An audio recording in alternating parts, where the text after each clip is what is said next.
Pump up the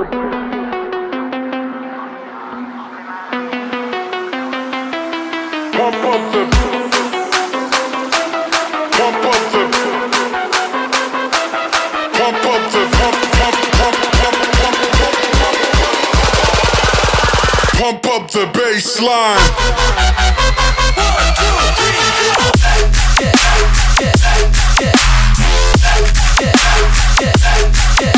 the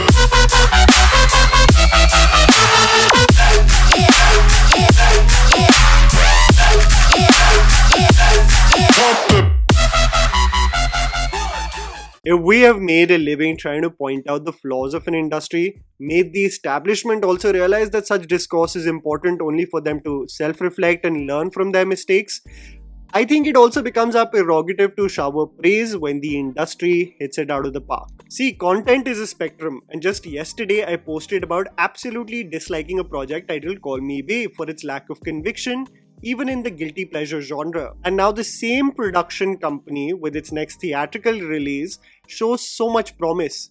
I can't help but feel like I am being pulled into diametrically opposite directions. Irrespective, I think it's important to speak about the new teaser trailer, whatever that means, that dropped for Jigra, the upcoming film starring Alia Bhatt, directed by Vasan Bala and starring Vedang Raina as well. And I think it was also important to point out the case of female representation in Hindi cinema and the commercial projection that women are finally receiving, which is far superior than other industries in India, where either it is completely absent or just gets restricted to critical praise, or when the pivot does happen, it does not catapult the female heroines to become stars. I know this is going to trigger a lot of people, but the proof is in the pudding, which I will further dwell on in this video. I think this is something that Hindi cinema just does not get enough credit for, especially this year. By the way, whoever decided to cast Alia and Vedang as siblings definitely needs a pat on the back, because the two look perfect together as a sister-brother duo, and it just reflects on the results you will get when you execute an age-appropriate casting. Is it that tough? Vasan Bala has mostly been in the indie commercial space with his movies like Mard Ko Dar Nahi Hota and Monica Oh My Darling. What breaks my heart is that the inventive spin on the genre of the superhero movie got little to no love in theatres. What Vasan Bala, however, acknowledges is that it is the responsibility of the filmmakers to communicate and reach out to the audience, versus blaming them to not being receptive to good content.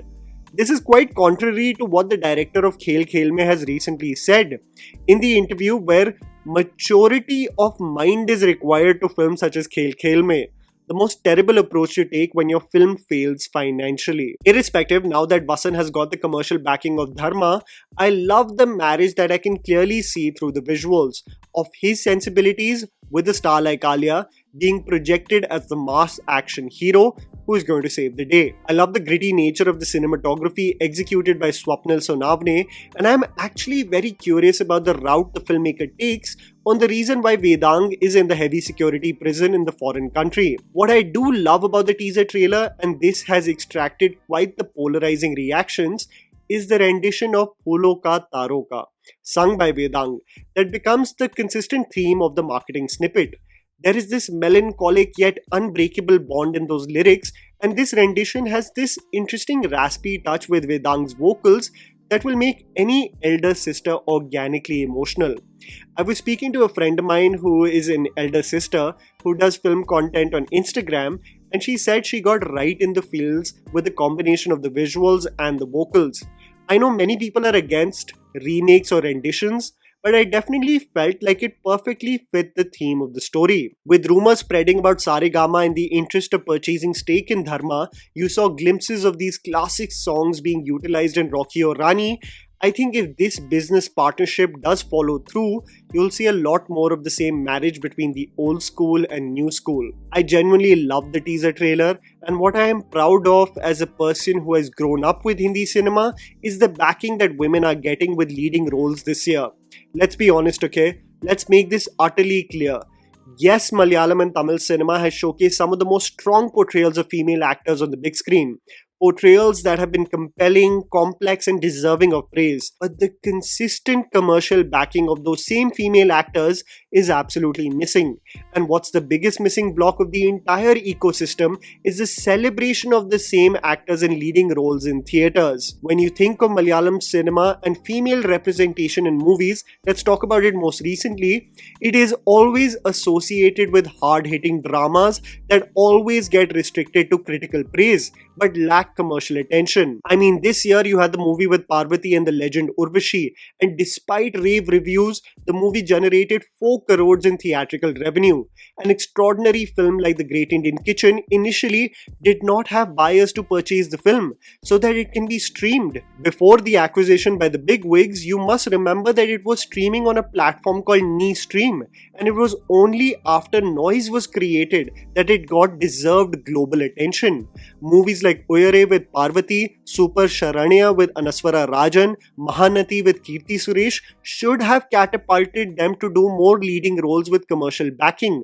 But there seems to be something missing on why this pivot doesn't happen.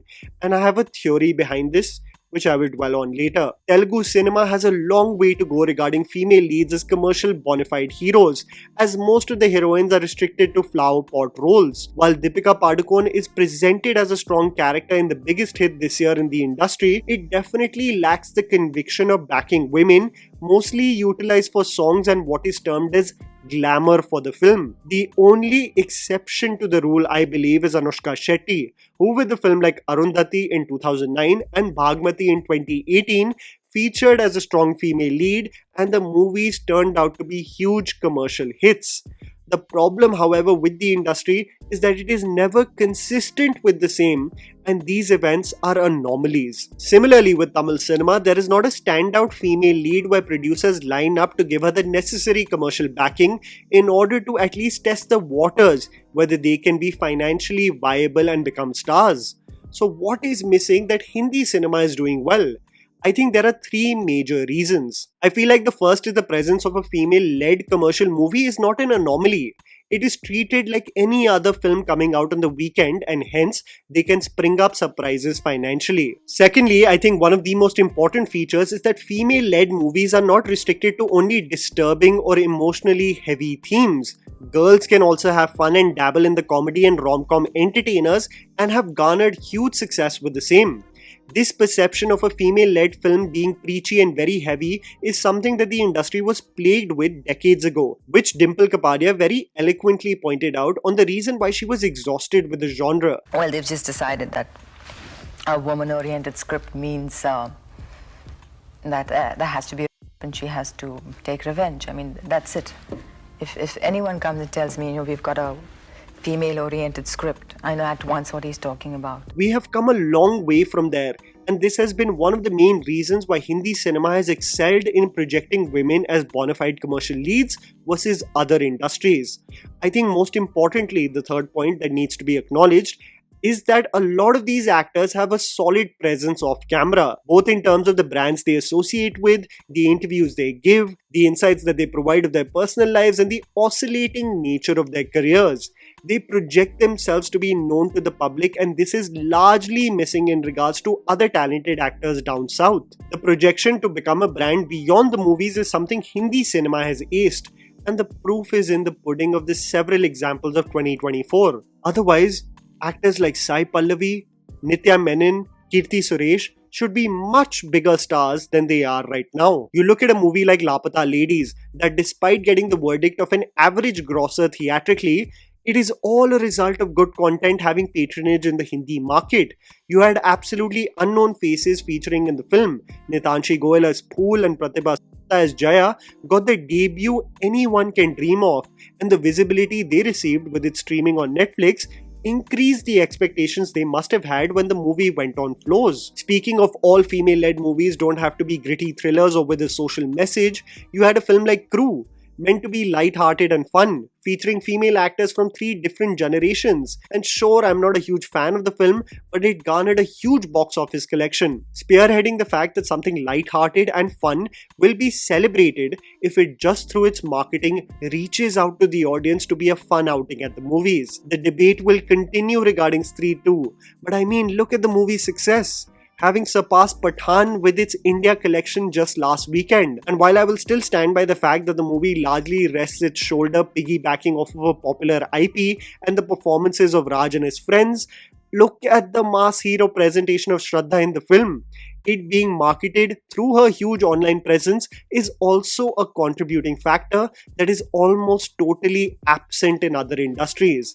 A sleeper hit like Article 370 with the formidable Yami as the lead, an actor who often goes unnoticed in the discourse and deserves equal praise. You've got examples like Merry Christmas with Katrina and Do Aur Do Pyar with Vidya, but these movies did not fare well financially. But it just tells you what was a struggle more than a decade ago has become more or less the norm. While the male-led action-packed films and the horror genre can exist side by side, one does not have to take anyone's place, but simply coexist and thrive together. Kangana with Queen and Tanu Weds Manu, Vidya with Kahani, Alia with Highway and Dear Zindagi, Rani with the Mardani franchise, Kareena now with Crew and the Buckingham Murders. You don't get such an array of films with strong female leads, which, mind you, do commercially well in any other industry. I also hope that Deepika backs herself as a lead now. A bona fide star in her own right should now get the mass hero presentation she deserves. Screw that, get Aishwarya Rai back, man. I would love to see her as a leading lady in something. Look at what she did with Ponniyin Selvan. Don't rob us of not seeing you enough on the big screen. Priyanka, come back to Hindi cinema, man. Screw this mediocre work in Hollywood. You'll kill it in Mumbai. There are enough producers to back you. While we point out the flaws of the Hindi film industry on a consistent basis, I think this feature of what they are excelling at, especially this year, needed much deserved praise. And that was a video, guys. Write down in the comments below, why do you think that Hindi cinema excels at this feature versus other industries? Please don't forget to follow me on Instagram. The handle's right in front of you. Follow me at JammyPants4. Also, please support us by smashing the like button and subscribing to our channel for weekly content ahead. Thank you for watching.